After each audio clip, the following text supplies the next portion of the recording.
Good morning, ladies and gentlemen. Welcome to another episode of the Chop Sports Daily, coming to you live from the Flipping Made Easy studio in Mattawa, New Jersey, chopping it up from the Cabinet Creation Sports Desk. I can say that all in one breath. Half now. That was good. I nailed it all. One breath. That's all it took.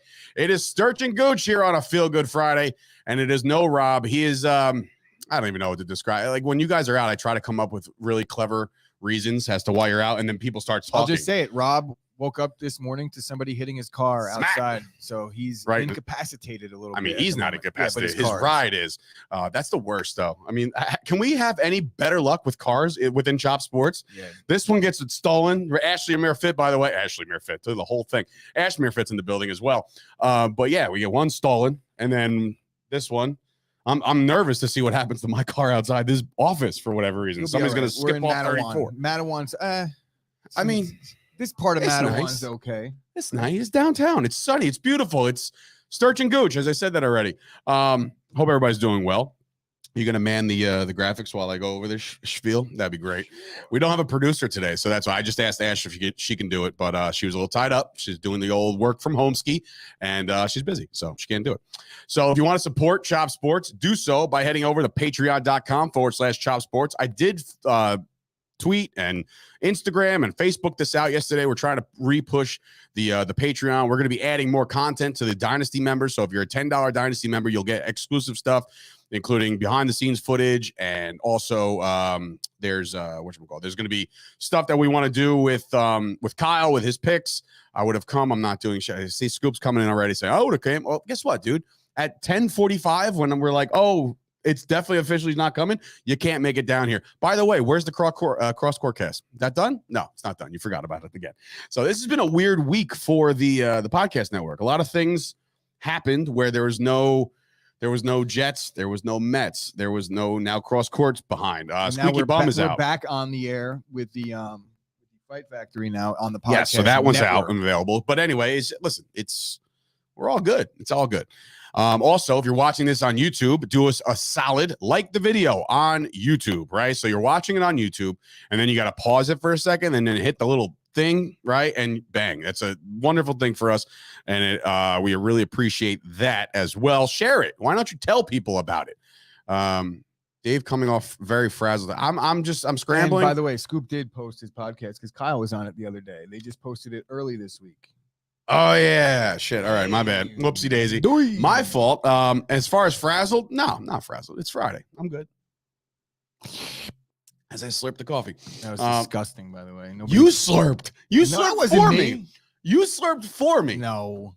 You just did. That definitely wasn't me. You guys could run the tape. That was not me. Check the tape. Check it. No, it was me. Anyway, so if you're watching this on YouTube and you're maybe a first-time viewer, welcome. Subscribe to the channel. We got a lot of cool content.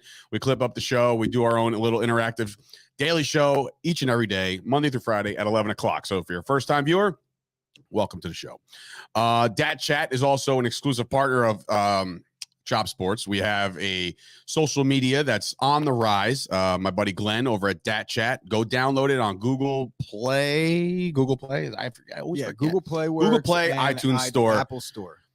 Yes, and of course I'm coming in. It's funny you should say this. As far as the frazzled, I'm in the best mood in the world because I trailed the sauce last night with the Boston Celtics. We'll get into the game in a little bit, but boy, oh boy, first quarter, cash it.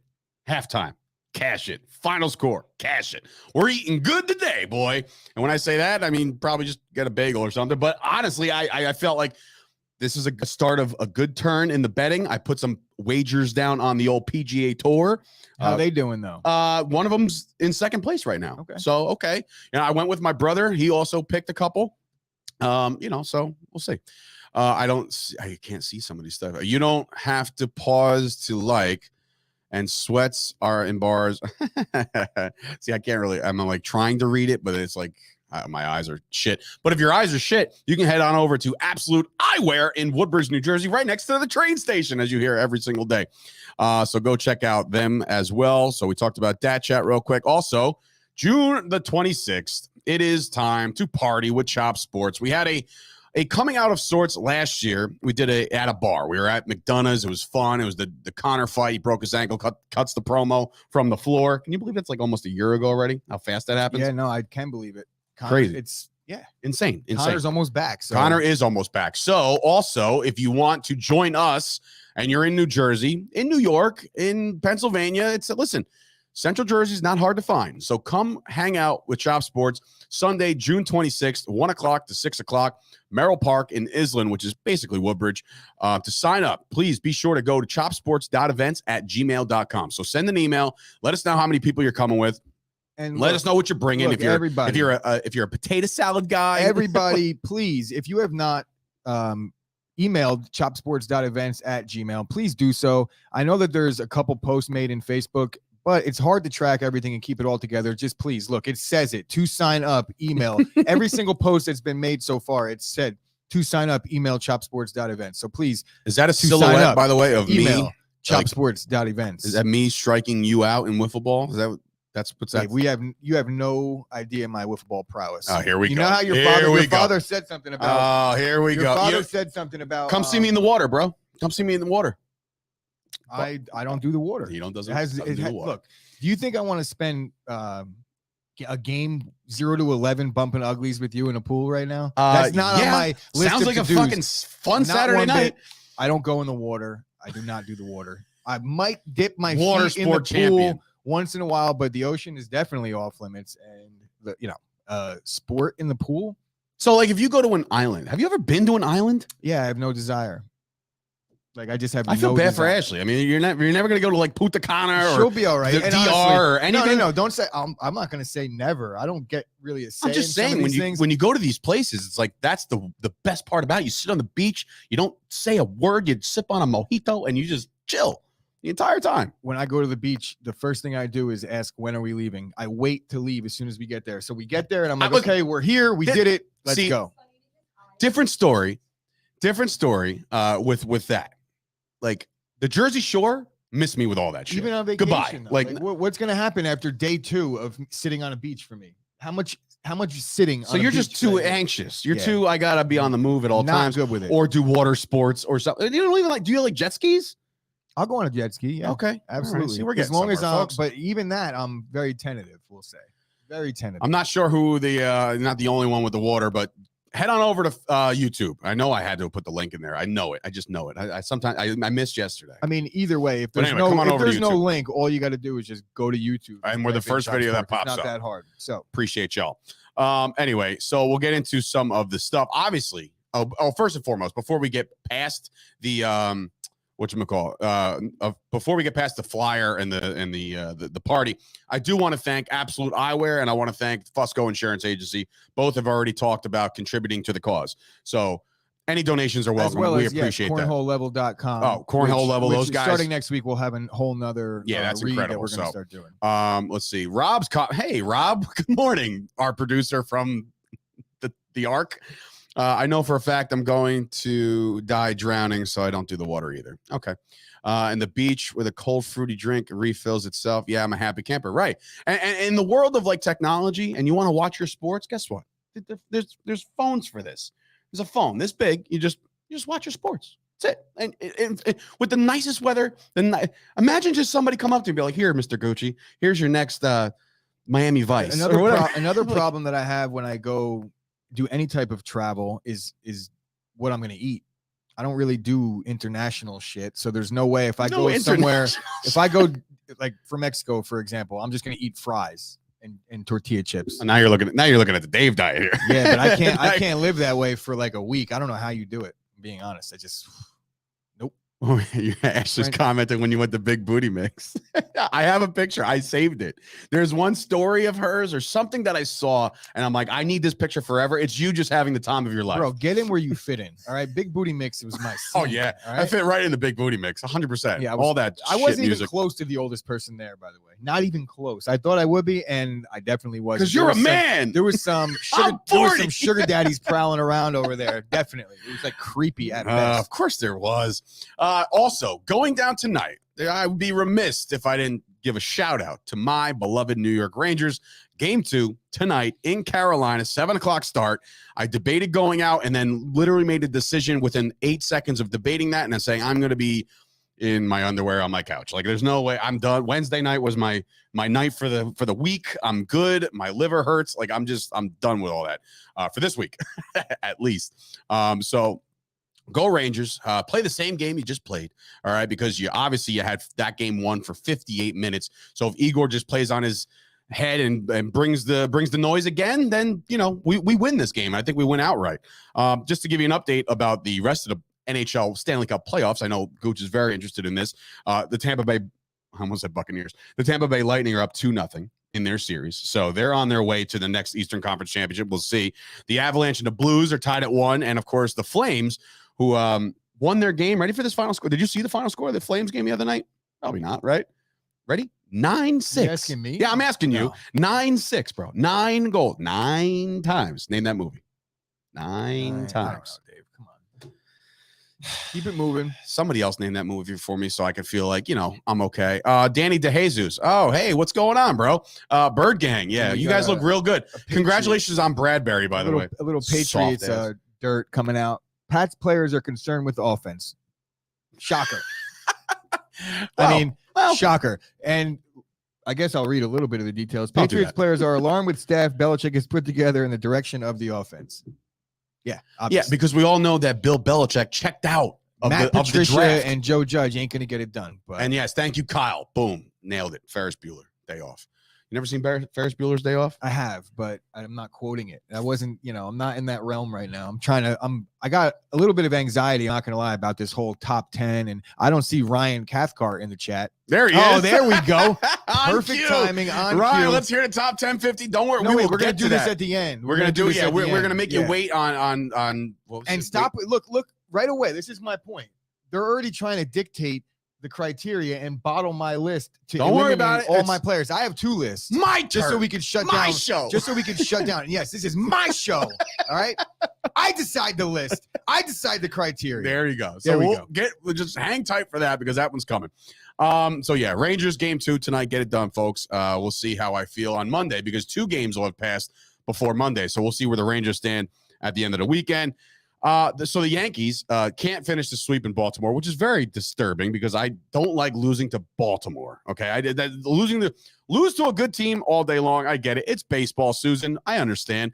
But can we talk about me and your differential of our love, your love, my hatred for Aaron Hicks? Because here's the thing: we're watching the game yesterday. No. You say love. I like Aaron Hicks. I've always liked Aaron Hicks. Like and hate. He's fine. Like but it's hard to love a guy that's OPS is like 0.28 last 13 games. So. Jeroo's coming in. Probably the most excited I've been to hear a list. Oh, it's coming, baby. It is coming. So anyway, here's the thing with Aaron Hicks. Okay. So yesterday we were watching the game. We're working. We got the game on the Yes Network app is playing in the background. The volume's off. So like that's how much like we're into our work. And then obviously the Yankees are right there. So they're playing. Obviously Baltimore comes up, pretty much takes the lead. We battle back in the 8th, right, or the 9th, send this bitch to extra. Aaron Hicks is a walking strikeout. And I know there's a lot of people out there that are saying like, oh, but he walks and he's second on the team in on base percentage and shit like that. I get all that, but it's like in a big spot with the bases loaded, Aaron Hicks comes up. How many did I call 2 strikeouts? I said he's striking out here.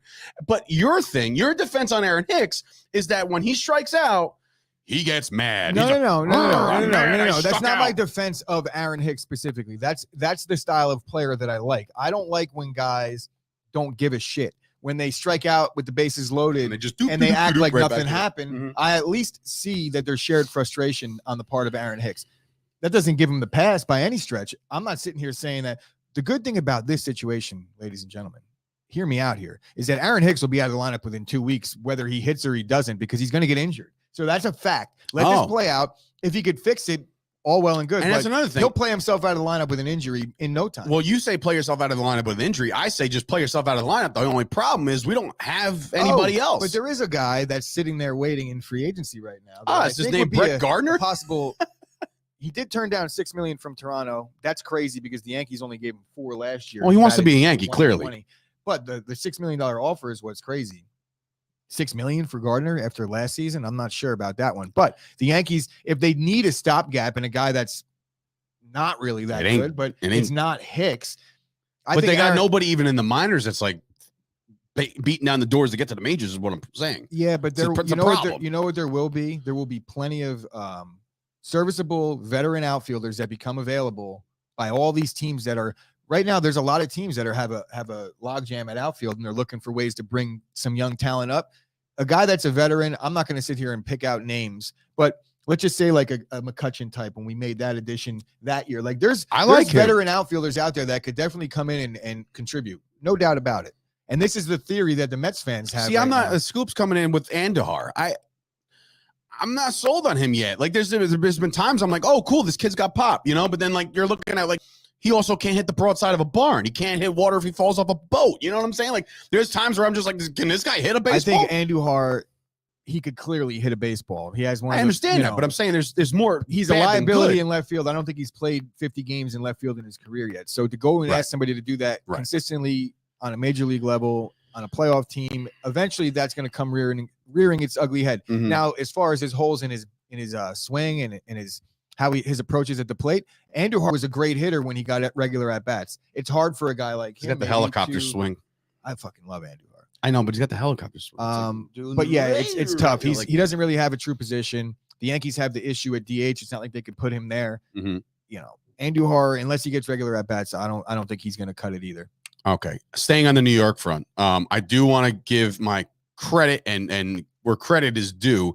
You get the news about Scherzer yesterday, and then all of a sudden the polar bear makes you forget about it, right? Polar bear plunge, have you? Okay, he calls game, no doubter, crushes the shit. Great call by the broadcast, who literally off the bat was like, "And the Mets win!" Like without even saying "hi, far gone." Bro, did you see the Cardinals broadcast of the same exact? He shut up. He was just like, "Oh, game over." And the guy and Alonso hadn't even hit first base yet, and he didn't say another fucking word. He didn't. That was it. Just totally disappointed. Which I love. I love that too. I can relate. Because if you're mad about the team, what else are you going to say? Let the crowd dictate it, you know? But I will say this, and again, this morning, I was already off to a fiery start, right? Not personal news, but like personal opinions about other things in life outside of sports. Now, I know, shame on me. But now I segue over to the Mets. Now, they just won a big game. Walk-off wins are always fun, right? I posted yesterday when the Scherzer news came out. I said, hug your resident Mets fan, hug your buddies. These Mets fans that have been happy as to what has transpired with this team. You would think that after losing Scherzer, they're going to be like, oh my God, like what now? What next? Right? There are too many Mets fans out there. And I'm talking to one. Rube was in the comments. Ibby, who hosts Till Mets Do Us Part. When did you guys become so cocky? Right? And I'm a Yankee fan. We're 28-10. I got nothing. I'm like, this is great. There's people out there that complain. Scoop, you sent me a video of a guy named Steve calling in the ESPN yesterday, complaining about Aaron Hicks to an extent, but it's like, hey, we're 28-10, right? So it's like, stop complaining, stop bitching and whining. You're on pace to win like 120 games, right? So, but I'm looking at the Mets fans right now, and I'm like, all right. I texted my dad as soon as it happened. He said, unreal, right? He's disappointed. But guys like Rube and Ibby and these Mets fans, all of a sudden, they're acting as if Max Scherzer and Jacob deGrom are nothing. Yeah. Like they're just not, but we got this, and this guy will step up, and this one will take this spot. And I'm like, wait a minute. See, look, two things. Once they sound a lot like Yankee fans sounded the last 25 years. So Rube just came in right now, and he's saying when Steve Cohen came to town is when the Mets turned it around. When they have ownership that actually gives a shit. I get that part. I disagree that everything is going to be okay for the Mets right now. I'm not saying it all is lost. I just, you're losing Scherzer for 2 months, and you have no idea when DeGrom is coming back. That's not okay. I don't care which way you slice it. That's not a good thing for this team. Correct. Now, in terms of the way they feel about things, and they at least now, looking at what they've dealt with for their entire lives as Mets fans, they didn't have a regime that was in place that was going to go do anything about it. Like, they would have at this point already waved the white flag. This Mets team, the move that they made with Cano is very indicative as to how they're approaching this season. Correct. Now, I'm not sure if they keep getting bad news on these top 2 starters, if they're going to still be in win now mode for this year. They might start gearing towards next year at some point this year. But right now, it's too early to not be in win now mode. The Cano situation is one thing. The other thing is that they came out and they're talking like they would take on one of these big contracts with Jason Hayward to get a usable player from the Cubs. There's a bunch of those situations around the league with Seattle, which they did with Cano way back. This regime has proven that they're willing to spend the money, exceed the luxury tax by tenfold. And while it's alarming for me as a Yankees fan to see Mets fans act this way, it's almost kind of, poetic. This is what happens. I don't want these Mets fans who have already gotten very excited about what they're doing, and justifiably so. They're off to a great start, but don't act like this is nothing to lose your top 2 pitchers. Yes, there should be. Now you have a great manager. You do. You have a good ownership that's in place. That's great. And to AJ's point, that they have some good young pieces in the rotation, and their farm system is pretty good. So I'm going to find 2 silver linings here. Yeah, one silver lining being that their guys are going to get a little bit of rest, even though it's injured. They're still not going to be the 200 innings at that point in the season. They're not going to be there. So that's a bonus. And the second thing is, some of these guys, which you see this in other sports, you see it in football, you see it with the Yankees even last year, how Nestor got his spot in the rotation. Guys start to fail, and then you bring in other guys, and they carve out a nice role for themselves. So you might find some things out about some of the other guys that the Mets might need to count on down the stretch, and they'll get some valuable real major league experience. Now, Rube's coming in saying they're not out for the year, right? But what if? What if they're out for the year? You know what I'm saying? Like, I'm not saying, and I'm not plaguing them, and I'm not saying like, oh, I'm going to put the kibosh on it. I'm just saying, you've never in your past as Mets fans, like, let's just take this back 2-3 years, right? Before DeGrom even got off to his start, there was Thor. It was Harvey Day. It was this. It was that. Haven't you guys learned your lesson to say, like, let's not get crazy yet. Let's enjoy the ride, right? Let's enjoy the ride and see if these kids can come make up the. Don't tell me the kids are going to come in like, by the way, we got the pieces. Don't worry about it. Just judging by how I knew Rube was last year at this time with a, in my opinion, worse Mets roster, even as it stands now, right? With Scherzer out, the Mets lineup is really good. So Rube has always been a cocky Mets fan. He's been a cocky every fan, except for the Bears. He had no reason to be so up until this point. And now you can't expect a guy like him to just pump the brakes on that. I understand that. Like I said, I think my point is being missed. Though. This is fun. Oh, no, this is great. But I'm just like, I think my point's being missed. All I'm saying is 3 to 5 years ago, if you guys lost your starting pitcher, you'd be like, here we go again. You know what I mean? Like, this sucks. Let's see if we can bounce back. Now it's a foregone conclusion, by the way, Gooch, according to these guys, that the Mets will be fine. Mets will be fine. We lost Scherzer. Fuck it. We don't need him. We lost DeGrom, started the season without DeGrom. We got fucking McGill. We got this guy. I don't know that the Mets are going to be fine, but it does sound like there's a culture change. And that's what they brought. And now if this is the case, then that's a good thing for Mets fans, because you always knew that the other shoe was going to drop eventually. And now there's this underlying feeling amongst Mets Nation that it's not coming. And to me, I think that's what winning culture is. When you have a fan base that doesn't get behind you, the minute things go wrong, to me, that's when you see the infighting. That's when you see the bad stories come out about their players. Look, I'm getting attacked here. Like, obviously, Mets, Anand's coming in. Mets have offense now. Ibby's, welcome to the show. What am I supposed to do? Just cry? I think they'll be fine. I'm not saying cry. I'm not saying complain. And then Steve Cohen. Remember, the difference is it's not the Wilpons, it's Steve Cohen. AJ coming in. The difference is we actually have a good lineup. This was coming anyway. Totally. And that's what I'm not that guy. I'm not that guy, pal. I'm not that guy. I'm not that guy to start stirring the pot. Like, oh, I can't wait for the Mets fans to come at me after this.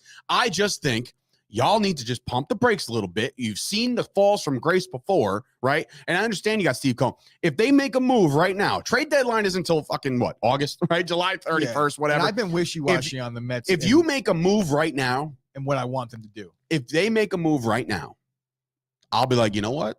This owner ain't taking no Well, shit. they're definitely in the mix on Frankie Montas as well as the Yankees, the White Sox. I There's a agree. couple of contenders. Every good team is in the mix on Montas. No. See, again, like, what is he expecting? Are we supposed to be suicide notes over May? No, I'm just saying it's. I don't know. I think you guys are just walking around like it doesn't matter. Fuck this. We got this. We got that. Like I said, it makes it more fun. I'm good with it. I've been saying, like, in the beginning of the year, I'd be like, oh, I'm rooting for the Mets. I hope they do well. And then yesterday I said, well, I kind of hope they fail. I'm back and forth on it because I get and that's another bouts with these Mets fans that really kind of just get under my skin, but in a fun way. I'm not, no disrespect. No, here's the difference. I'm not a Mets fan, and the Mets fans are tending to be a little bit annoying on social media. Here's the difference. So here's the difference. Okay. I'm here to tell you that I pull for the Mets. Everybody knows that. If you don't know that by now, I'm not Gooch. I don't go back and forth. I want the Mets to do well. I just want you fans to just tread lightly. Just be careful. Be careful of this because I know how the fall feels.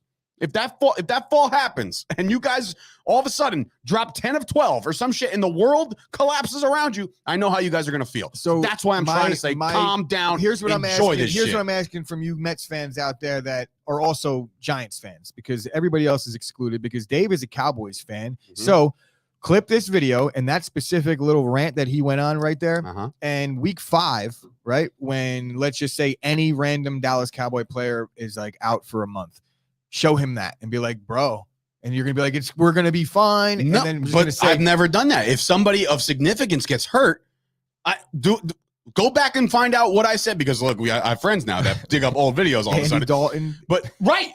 Go back and find the video where Dak Prescott goes down. I'm like, you know what? The Cowboys were already 1-3 or something at that point. So it was already like, now it's really bad. Correct. So but I'm just saying, I'm not trying to put the Matahari on him, and that's Jewish for jinx, I think, according to my bonus mom. I've learned some language over the time.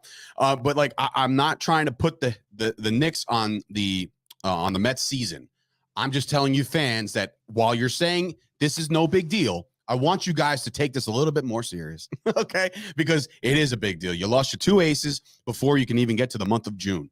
If that's not alarming to you, then you know what? I wish I was you. I wish I was you guys. I wish I can walk around and say, it's not time to hit the panic button for the Mets or the Mets fans, but it's time to now take a different type of approach to the way the next couple months are going to go. You want to just bridge the gap to get your guys back, and we'll see where things end up in 2 months. Matt Ibanez says, I've been on the Will Punt hell for a long time. I'm going to be confident and positive because I know they can make the moves and have a manager who won't let them go on a slide. Yes. And of course, Rube, this is your tweet yesterday. Not even worried. It's fine. Okay. Now I remember this. It's May 20th. I want to ask Rube. Come at me in a month and see what's up. I want to ask Rube one thing. I agree that the Mad Max news was optimistic in that he's not out for the year. That's the only optimistic thing. But you had made a comment yesterday on your Twitter, and it was said it's the same hamstring/back injury that he was dealing with 2 weeks ago. Well, to me, I think that is alarming, because if it was that injury and now 2 weeks later he's still dealing with it and now it pushes it back. So now we're talking about a 10-week injury at least, if that's the case. And it's something that he's already and we're trying to be optimistic. It got worse. We'll see. That's all I wanted to say. Listen, I hope you guys win the division by 10 games. Trust me on that one. I hope you guys go to the World Series. And shout out to the Mets training staff for finally making a good decision in their entire lives. And that might have not even been their decision. That might have been Max saying, I'm out. No. Pumping the brakes on the Chris Paddock trade, because a deal was in place and he failed his physical, and they nixed it. If they didn't nix that, then they would have another starter they gave up valuable pieces for, and there might not even be a Bassett in town. I don't know how that went down. Can't Palm, as long as Harvey isn't supplying to the play to get healthy soon pills, they'll be okay. That's not wrong. All right, moving on to a topic. Yesterday we talked. Fair point, Rube. I heard you. We got you. I always look back and see what people say here. Yesterday we talked about Nick Saban, right? And he came out getting bitchy and whiny about Texas A&M in particular, talking about NIL deals, the Deion Sanders and all those guys, right, over at Jackson State, blah, blah, blah, right? So here's the follow-up. My man Jimbo Fisher claps back. He came out there, and I'm not going to read all of his quotes. One of them that really came out and stood out to me and says, I don't cheat and I don't lie. And he refers to doing that as a kid and having his father slap him upside the head if you ever did that. If you ever cheat, you ever lie, bang. He goes, maybe Saban needs to be slapped. That I love, because he's right. One, Nick Saban definitely needs to get slapped. But two, like you can't, if you don't have any facts, you can't come out there and just blatantly call out Jimbo Fisher in the Texas A&M program. College football in general, and I'm not talking about just the NIL stuff. This has been corrupt forever. You know, like Nick Saban, he even said that. He's like, you want me to pull up Saban's track record of what they've done? You said it yesterday. Derrick Henry was driving around in a Porsche or whatever the hell it was. Like, this kind of shit happens, and it's been happening for the entire length of time in college sports, right? There's always a corrupt son of a bitch. And Nick Saban, I don't care how, look, recruiting is one thing. Going to somebody's house, like, for instance, I don't know, you've seen The Blind Side, right? At least? Yeah. Okay. So the coaches the coaches go into the house, they talk to the parents, they talk to the player. That's recruiting 101. Like, oh, you'll be great here. Imagine doing this. Imagine doing that. Trying to woo you in. So if you think Nick Saban for one split second never went into a house with a bag full of cash, you're out of your fucking skull, okay? Because that's actually happened. No doubt about it in my mind. I want to pull up something about this that Jay Billis said yesterday that I thought was very intriguing. Please. And yeah, here we go. And all I'm saying is, I got it. October 8th, 2022, must-see television. They play each other, but go ahead. Yeah, we'll talk about that in a second too. But Jay Billis came out and said, this is in regards to the Nick Saban comments. Wait, we were told that player compensation would mean all of the best players would go to the Alabamas and Clemsons. So you mean that was a lie and competition spreads talent around more? That's how market works, or that's how the markets work. So great point by Jay Billis, who I'm not really a big fan of because he's a Duke guy, but spot on here. Nick Saban, you've been doing things a different way. I wouldn't say different. A lot of these teams have been doing it the same way. But Nick Saban, I don't think he's got the most squeaky clean track record. And Texas A&M, you could say that they're paying guys or this or that, but they're operating under the guise is the wrong word. They're doing things that are allowed to be done with the new ruling as of last July. So they're not doing anything illegal. Deion Sanders didn't pay $1 million to anybody. To get his son came out and said, I don't even make $1 million. Not only that, the kid came out and said, yo, if I got paid $1 million, and how come my mom stays in a 3-bedroom house with 5 kids still? $1 million is going to definitely get you out of that situation. Also, Deion came out and said something like, Nick Saban wanted to get on a phone call with Deion and have a public apology. And Deion Sanders said, whoa, you didn't say this on a private phone call conversation with somebody. Yeah, you went out and said bluntly, this in public. Yeah. So now this whole thing is going to be done in the public. Like, so if you want to talk, we're going to do this through the media, just like you did. Right. So yeah, you don't get to do a moonwalk, past, and be like, I didn't say that. Let's talk about this like men. And no, you already went and you shot your shot. Saban did walk back on his comments already. Of course he did. He's getting assaulted. He said, because he doesn't want his history dug up. It was a backhanded apology because he said he shouldn't have called out anyone specifically because it's an issue that's running rampant in college sports. Let's just act like no Alabama players have an NIL deal. Let's just act like that. Okay. Because it's bullshit. They all do. So here's the thing. I'm waiting for the first, the big, domino to drop on Nick Saban. When I say that, give me one Alabama player to come out in Nick Saban's tenure and say, well, just so you know, I got this, this, and this. You know what I mean? And I know it's hard because they'll tarnish their own legacy by doing so. But I think they will. If Amari Cooper came out and said, like, Coach Saban gave this is not 1990. A Corvette. I think the court of public opinion is all on the same page now that the college players should be getting what they want. And if you don't think that, it's like you're stuck in this archaic thing where you grew up watching college football a certain way, and that was always the wrong way. It was always wrong. It's all about competition, and these kids are doing it for the pride. Bullshit. That's all bullshit. And it should have been bullshit. And now it's about what it always should be, money.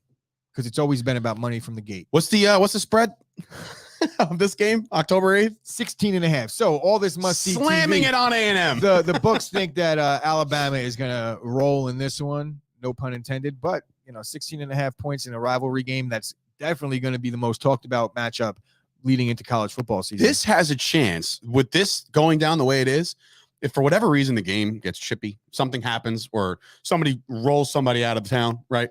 This has the legs to become a new college football rivalry. I mean, it already. Yeah, but I'm talking about like mainstream, like your Ohio State, Michigan type shit. You know what I mean? Like if this goes, let it go. Oh boy. So I'm wondering if Jimbo is talking to anybody about running out of money in retirement, Gooch. I wonder if that's the case, because if so, okay. I wonder if they're going to have to pay for long-term health care as well. So I will say to them, stop worrying and start planning. That's right. A comprehensive retirement plan gives you security and greater control over your money. Michael Fusco, my guy, he can help you. He's the president of the Fusco Insurance Agency. He'll help you. He'll work with you to create a comprehensive retirement plan. He'll explore using life insurance and annuities to help you build a more secure future so you can worry a little less now. Call 718-701-5787 to schedule your complimentary consultation. One more time, that's 718-701-5787. Guarantees and protections are subject to the claims paying ability of the issuing company. Some insurance policies are not available in all U.S. continental 50 states. So that's our boy, Michael Fusco. And again, thank you to Mike for contributing to the party that's going down. We really appreciate it, bro. Seriously. Thank you. Thank you. Yes, yes. Thank you, Mike. Now, boys, you all know what time it is. It is swamp ass season. Ball and time. Guess what else it is? Father's Day is around the corner. So we know that all your dads out there haven't seen their disgusting underbelly of man in about 45 years, because we know that this is like a new thing here, the Manscaped and the whole sleek look. So help your parents out, help your dad out. And when I say parents, I think you know where I'm going with this. No. Picture for everybody. So head on over to manscaped.com, use the promo code CHOPSPORTS, and you get 20% off your entire order, and it's free shipping worldwide. They got a ton of stuff over at Manscaped, starting off with the ultra smooth package, and then you couple that with the Lawnmower 4.0 400K LED light. I remind you of that every single show. So what you do is you take that buzzer and you get real down low. You trim it down low. It reduces the risk of nicks and cuts. Then you take out that stumpy little crop shaver 2.0. You apply the crop gel and you just go to work down there. And mom and dad will be happy come Father's Day. Use the promo code CHOPSPORTS. Head on over to manscaped.com. Did you actually? Oh, all right. No, so it's not. We're not doing the. No, that was just improv. That was improv. That was improv. Bro. I like it. I like it a lot. Bro. Good stuff, dog. Sauce Network is the NWO, and that's coming in from Scoop. Guys are going nuts on each other right now. Speaking of nuts, manscaped.com, 20% off. Chop Sports is the code. All right. So last night, we also had a little bit more. We talked about Jimbo Fisher clapping back, and it looks like the Boston Celtics did that too. As we mentioned earlier, won a lot of money last night. We all did if you tailed the sauce. 127-102. The Celtics stars shine in game 2. Tatum with 27. Bro, Smart and Brown both with 24. Williams with 19 off the bench. Those boys all balled out. And you said stars. Like, let's not just call Tatum the guy. This was a collective effort from Jump Street, and they were hitting every shot. At one point, there were 10 for 12 from three-point range. Like, it was an all-out assault from basically the first quarter, middle of the first quarter on. Unbelievable. Butler, 29. Didn't disappear, but again, you can only do so much. So, Ryan, I did not win any money, but I also did not lose any money. So don't worry about me on this end. And typically, even if I make a pick on the show, I am not a handicapper the way Kyle is and the Sauce over at the Sauce Network. So even when I make my picks, a lot of times I do win money and I fade myself because Kyle is the guy. So we all go to Kyle for our betting knowledge.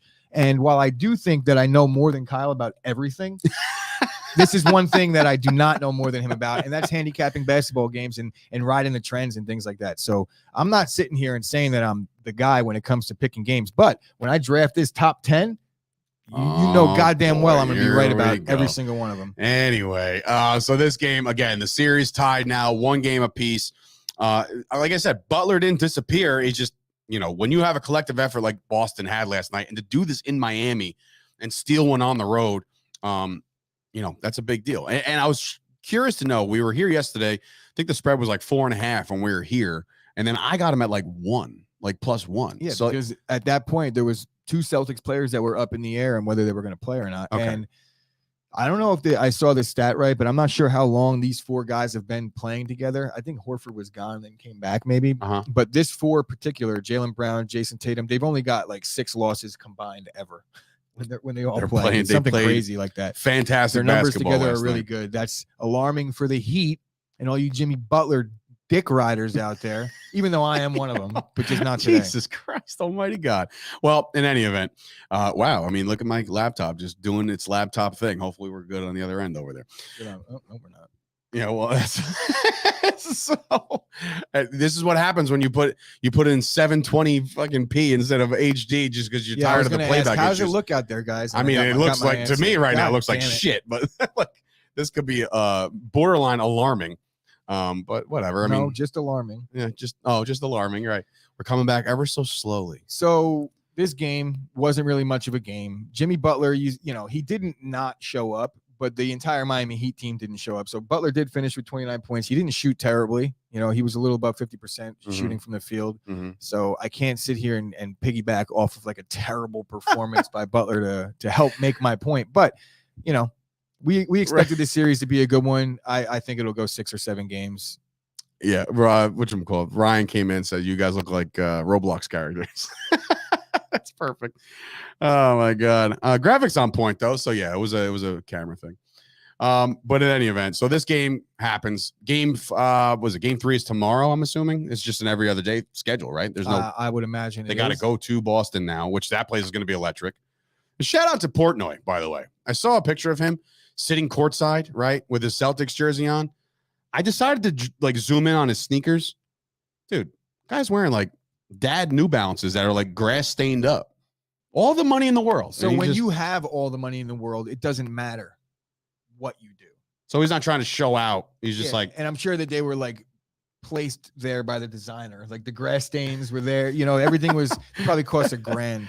Oh my God. All right. Anyway, tonight, by the way, we do have some more NBA playoffs going down as the Golden State Warriors, producer Gooch, State Warriors are now 6-point favorites at home at the Oracle. Goes down tonight, 9:00. Just play the game at 8, man. Just play the game at 8. Be done by 10:30. I can go to sleep. These 9:00 starts, 9:30. I know it is Friday night. You're right. You're right. You know what? When you're right, you're right. But -6. Davey's sitting there with $9,000 floor. I know. That's what I'm saying. It's like crazy to me. Like I'm just curious. Like when you got that much money, is it just like I'm gonna wear the most cheap shit in the world, and then guys like Dave Sturchio are gonna go on the air and talk shit? Did you see the post that they made yesterday about who he was deciding to take to the game? Who was that girl? Did you see her? I have no idea. That was probably his wife or his fiance, but I didn't know he was talking. And he was talking prior to, it was like, I guess they were in an office and he was going to get on his private jet and fly to Miami. So he was talking amongst the guys, and there was one of the Barstool reps, I don't know, one of their content guys. And he was talking, he's like, oh, I want to go, but and Dave was like, well, why would I take you? And he's like, my other friend's fat, but at least he likes sports. I'm not taking you. You're too fat or something like that. And he's like, well, thanks for considering Cancel me. Culture coming out. Like, well, thanks for considering me. He was like, what are you thanking me for? He's like, well, for considering me. He's like, well, I didn't. I never considered you. So why are you don't thank me? What are you talking about? I never once contemplated bringing you. Anyway, so this game goes down tonight. I honestly like it's simple. The keys to victory for the Mavericks: Luka, God mode, nothing less. He's had to carry this team on his back throughout the entire playoffs, and now you're into game 2, where all signs point to, the Warriors taking it to Golden State has 6 top 10 players on their team. Oh, here we go. You want to go there no already? Shot. You and Luke is one go there of already? the top 6, top 7. So I guess it's like you can only preview this game for so long. It goes down tonight. If you want to head over to the Sauce Network later, he'll make his pick. I will be riding with his pick. So hopefully we win some more money. We could double down on last night. I will admit that I was a little bit scared on he's upped it to 1.5 units for his playoff picks. So I was like timid. I was like, I don't know if I should. Am I going to be able to live without this $15? I don't know. So anyway, so take your foot off the brakes, Dave. I will. I have to. Let's go fucking rage and make some money, baby. Let's go. All right, now's the time for everybody to totally. Oh, he's saying Luka, all caps. Listen. I'm with that. Again, I'm rooting for the Mavs. So now, Christopher Gucci, you have stirred the pot, have you, yesterday a little bit. with your assessment on one Jimmy James Butler, okay? And saying that he's not a top 10 player in the NBA right now. Preface. He's redrafting. I mean, you can go over your rules. Like, this is like, people are going to look at this list and say, hold on, hold on. I made 2 kind of lists because this is a very, very difficult conversation to have based on the criteria that everybody's trying to throw my way. So I came up with kind of 2 criterias here. One being that, and this is part of the point that I was trying to articulate to Kyle yesterday, but since I was being ganged up on, I felt very uncomfortable, mind you. But no, Kyle, when I said something about the public, like the public would even agree with me.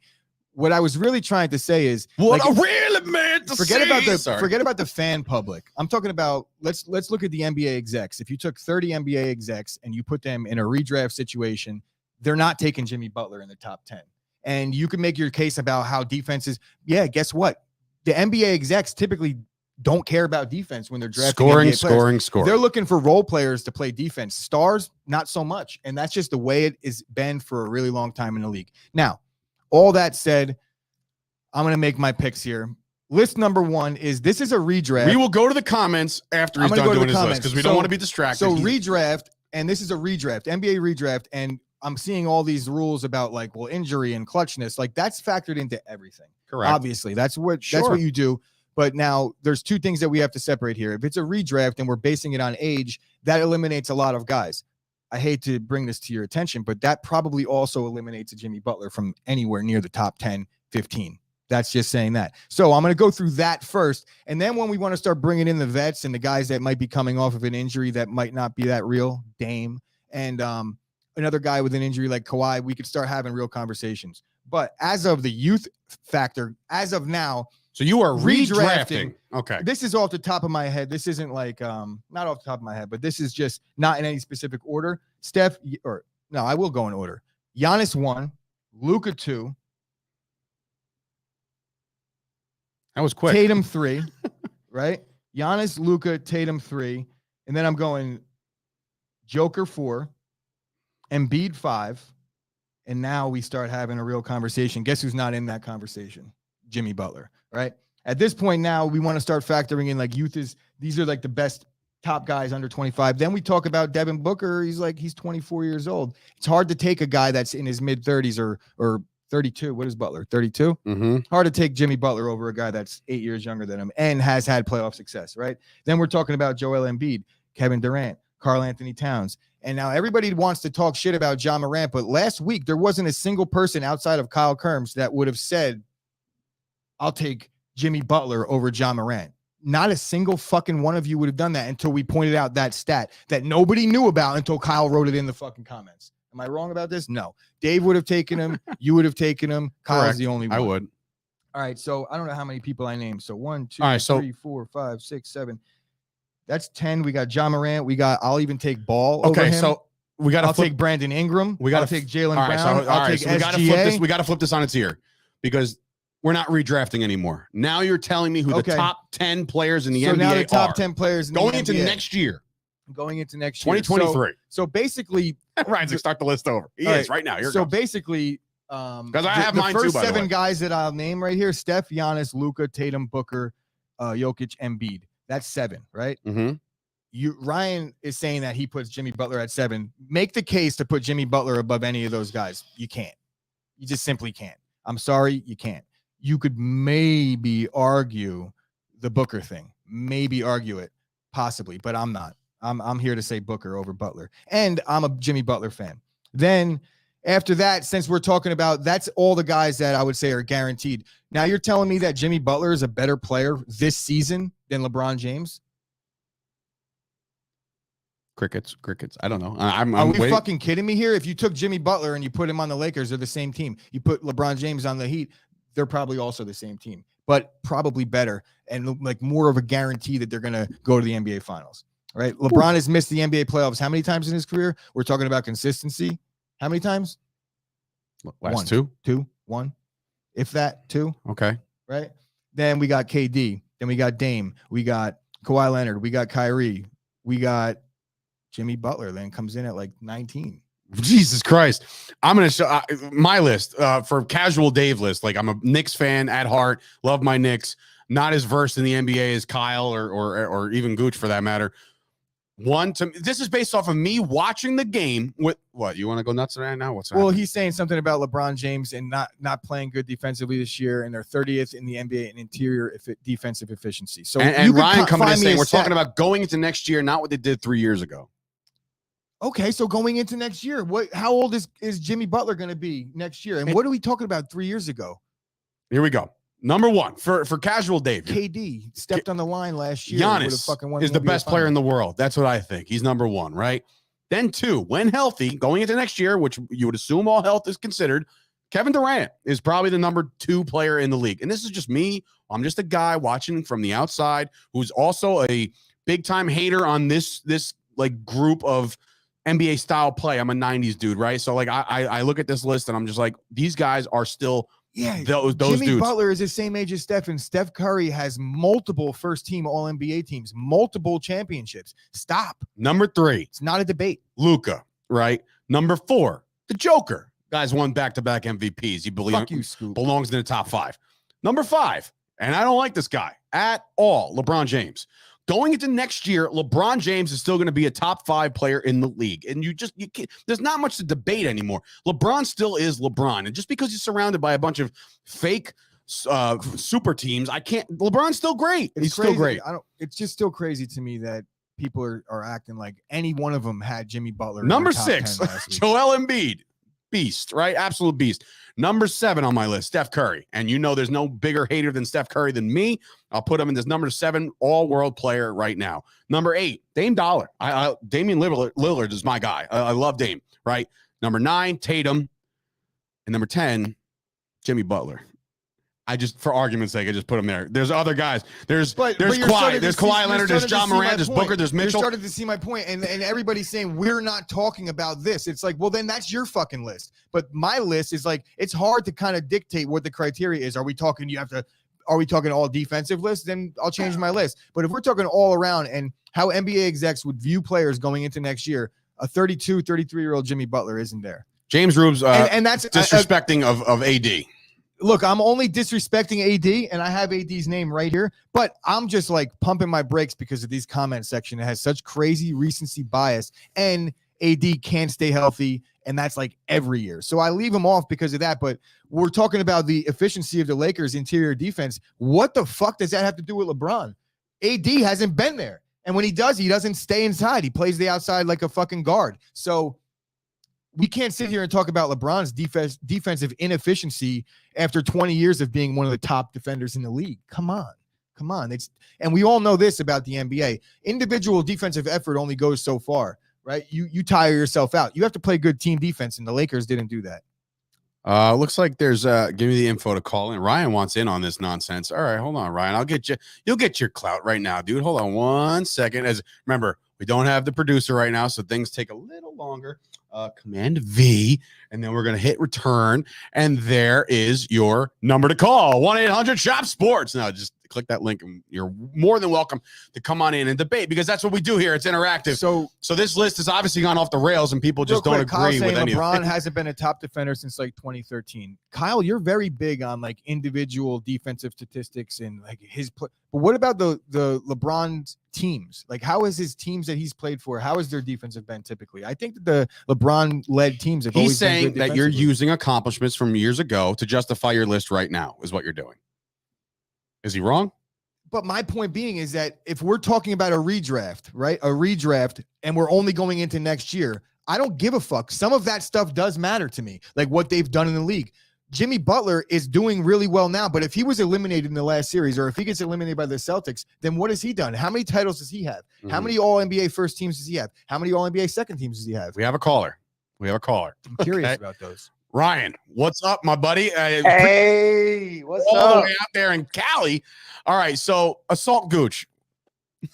All right, look. Go ahead. Every year, Jimmy Butler has consistently gotten better in the playoffs, starting with 3 years ago. You're naming some guys that have spectacular regular seasons, but don't even make it to the playoffs or play at a lower level in the playoffs. And now I'm not saying Jimmy Butler is better than Embiid, but if Embiid can't stay healthy and he's out 2 or 3 games a series and he's not giving you 30 to 40 points because he didn't, Joker is giving you 30 to 40. Giannis was giving you 30 to 40. Jimmy Butler's giving you 30 to 40. Tatum's giving you 30 to 40. And Embiid didn't surpass 25 points one game, and you're supposed to be the leader of that team. How are you looking at this criteria? Well, I would say that Embiid has a bad situation with James Harden there. So the way I'm looking at the criteria is this: like, you want to say who's the best playoff player? Are we drafting just for the postseason, or are we drafting like guys to start your franchise around? Because I would wager to say that Embiid is a guy that every single NBA exec across the board is going to take over Jimmy Butler in any format that you want to describe. Period. The end. So that's my criteria. And yes, I agree. Embiid is around the 5th player, but Jimmy Butler isn't outside the top 10. What has Damian Lillard done recently? What has Booker done recently? Booker has a stacked team and led the Suns to a loss in the finals. Jimmy Butler is really over there alone. He doesn't have other caliber players like a lot of these other guys do. When he needs to give you 40, he gives you 40. When he needs to play defense and steal the ball and go on runs, that's what he does. Like, he doesn't give you this 30 points a game in the regular season because they play team ball. But when he gets in the playoffs, he puts the whole team on his back, and that's what I'm looking at. So where do you rank a guy like Chauncey Billups all time then, who I believe is not in the Hall of Fame? Would you ever have put him in the top 10 in his any year he played? Because that's a very similar situation where you don't even have one guy on the All-75 NBA team that won that championship. Only team in history that doesn't have a guy on the All-75 NBA team. No, because Chauncey. So it's not necessarily about Jimmy Butler, which I agree he's the catalyst, but you can't say that Miami Heat team isn't really, really good. They've been there with or without Jimmy Butler. They were making runs deep into the postseason. Their coach is really good. They're always an overachieving team, and they always play well in the postseason. A lot of that I could attribute to Butler. And here's the thing. I don't want to misconstrue this as like, bro, if I had to pick my favorite team in the NBA over the last 20 years, which I don't have one, but my favorite player of all time was Alonzo Mourning. So you could understand my favorite coach of all time is Pat Riley. I love Eric Spoelstra, my favorite coach. Jimmy Butler is one of my favorite players in the league. I'm just trying to say that at the age that he's at, and I'm really calling out the recency bias here more so than anything, because 1 week ago today, nobody was talking about Jimmy Butler better player than John Morant. Not one. I was. John Morant, what? They're 24-6 without John Morant. Like, how good is he really? Technically, they're actually better without John Morant. He doesn't play defense. I get that. I get all that. It's Kyle Kerms. Yeah, I understand all that, but that even lends more to the point of like why, in terms of team success, it's like they're better without John Morant. Like, John Morant's clearly a top 15 player in the NBA right now. Top 15, so they're better without a top 15. Butler. But they can't win a title without John Morant, right? They can't do that. Jimmy Butler has never taken his team to win a title yet. So when he does, then we start John anointing Morant him. Regardless, because look what John Morant does in crunch time. He's so inconsistent. You got one game where he turns the ball over and forces shots and jacks it up, and then the team is like, yo, you need to chill. You need to get involved more. Josh snaps back into reality.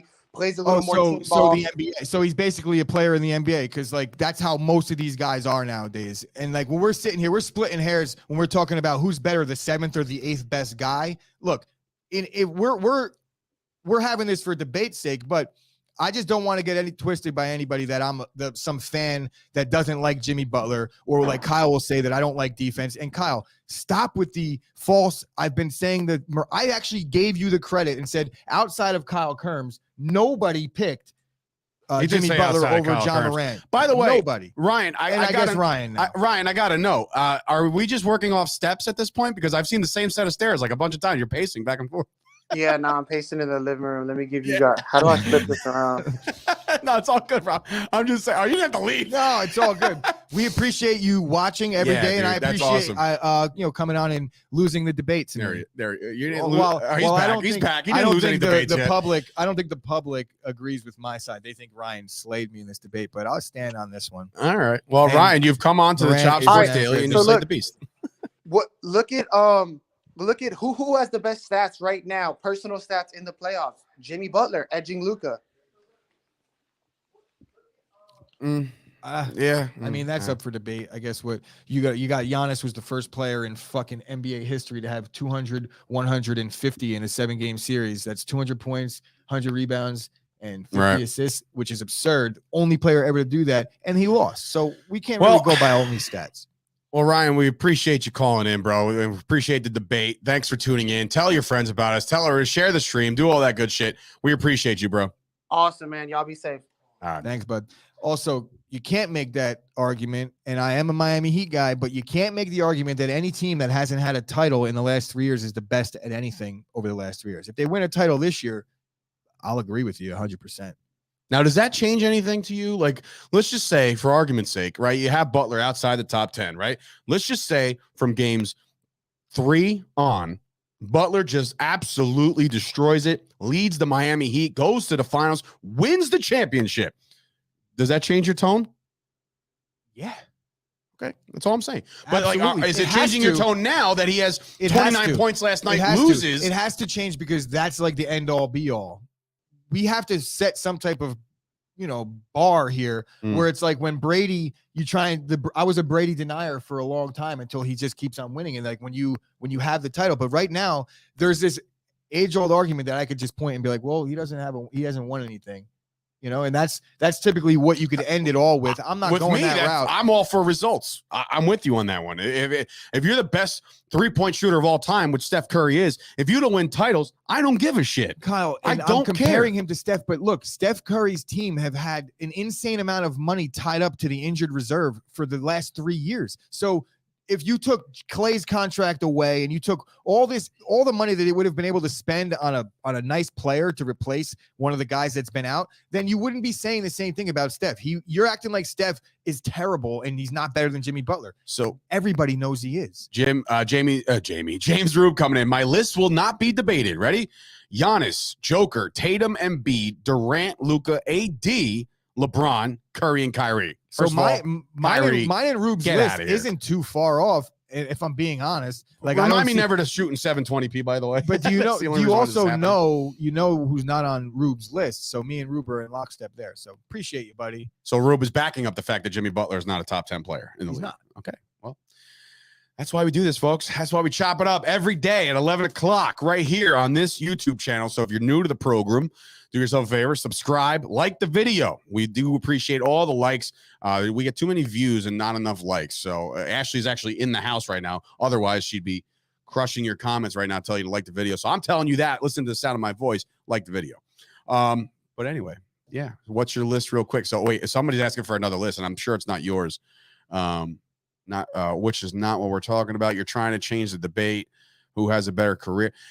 Look, I can't put Kyrie in this list. But that's why this is really one of those things where it's like your criteria is one thing, and then the minute something I say doesn't line up with your list, you could find a reason to bash it. It's hard to have these conversations without something that's concrete. If we're like eliminating 3 years ago success and it's just going forward, then I don't care what they're doing right now. If it's going forward, then I don't care what Jimmy Butler did on Monday night. I simply don't. It's about what's going to be going on from that next season on. Omar V coming and says, Giannis, KD, Bron, the rest can literally be put in any order. He thinks there's a fall off. So that's also a good debate. Like when you have elite, and then there's really, really good players. Like there is a fall off. And I think Giannis, to me, my dollar, that goes on Giannis to be the best player in the world. Give me Giannis any day of the week, every day, twice on Sunday, But again, I'm not the NBA expert. A lot of guys chiming in on this. Be sure to check us out each and every day during the week to do things like this. We can debate with you guys, bring you guys on, talk shit, chop it up, and all that. I got a couple little tidbits that I wanted to bring up yesterday. There is baseball, a little bit of baseball news. Carlos Correa, who was activated recently off the injured list and sent Royce Lewis back down to AAA. He's their top prospect. That's in fantasy news. But in real baseball news, Carlos Correa, there's news coming out and there's rumblings that he is already he plans to exercise his opt-out after 1 year. So there will be Carlos Correa sweepstakes back next season. Hopefully the Yankees just pump the brakes and we got our guy. IKF. So after 1 year, not even 1 year, like we're in June and he's already talking about leaving? That's why they set the contract up this way. Maybe he made the wrong decision. No, or maybe what do you want to text Minnesota? Maybe heard it's really nice. Maybe what it was it was affected by the work stoppage, and he was like, you know what, I'm not going to play this game. I'm going to go in there, test it out. They're offering me a decent amount of money, so I'm going to get paid for year one, right? As long as there's not some catastrophic injury where he fucks himself big time in a long-term payday, then he set himself up to revisit free agency if he wants to after this year. But if he did get hurt, then he could just opt in and just stick around and get paid still. The player options. It was a very smart decision by him and his agent because he's not going to be a worse prized possession or free agent after this season. You think Yankees are players in this next year? No. I don't. I hope not. I don't like Correa. I like waffle. But I also wanted to touch on another thing because Albert Pujols is now the top 10 hitter in all-time hitter in Major League Baseball history. On He the had entered the diamond. top 10. And when I say that Pujols was arguably the best right-handed hitter of all time, Here we go. this now puts credence to that statement. All right. Wrong decision. You just wanted money, and the Astros knew they had Pena, and we're not going to pay him. Twins call them up in the middle of the night. That's what Toast thinks as far as the Correa deal is concerned. Yeah, you got I 30 wonder. million. I wonder if You got 30 million. I understand this that, but I wonder if, and I don't know if this has been reported or not, were the Yankees ever in on the Correa? No, that's been reported. The Yankees weren't in on any of them. None of them. None of the big-time free agents this year. Those sons of bitches. And now what do we get for this? What do we get for not signing Carlos Correa? We get a 28-10 start.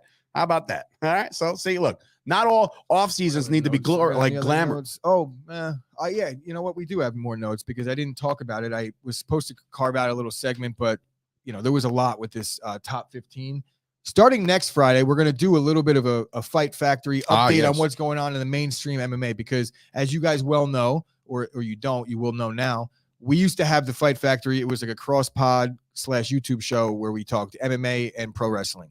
It's becoming a lot, and the crossover is kind of just not striking the algorithm right. So Rob and our boy Tommy are taking the reins fully on the wrestling aspect, and they're going to do that their own thing with that show. But we are going to start talking MMA on Fridays. We're going to limit it to Fridays right before the fights, and then a little bit on Mondays if there's a good pay-per-view. So look forward to that. A little more fight news on this show in the future. Good stuff. Good stuff. Also, speaking of top 10 hitters, Jazz Chisholm, bro. 4 triples. What an exciting player. 4 triples. What an exciting player that guy is. Speaking of bums that are overrated, Trevor Story hits 3 home runs yesterday. Who gives a shit? Because Boston is just waving bye-bye to the MLB season real quick. I don't want to hear they'll catch fire. They suck. Whatever. I'm over it. I'm pretty sure Boston was in a very similar spot last season at this time. Yeah, but I'm not worried about it. Fight Factory, baby, coming in from Rob. Yeah, so that's going to be its own entity. Those guys are going to kill it. They already started the Facebook group. So if you guys are pro wrestling fans, go check out the Fight Factory Facebook group.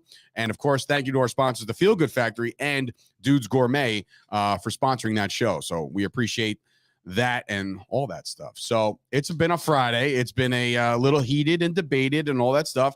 More NBA action going down tonight. We got a big sports weekend coming up. So obviously, Sturch and Gooch will be back on Monday to debate all that stuff. And Rob will probably be back, and we'll get this train rolling again. So for Sturch and Gooch, this has been another episode of the Chop Sports Daily. Thank you guys so much for joining us. Like the video, share it out, tell your friends about us, and we'll see you guys on Monday. Have a good weekend. Be safe.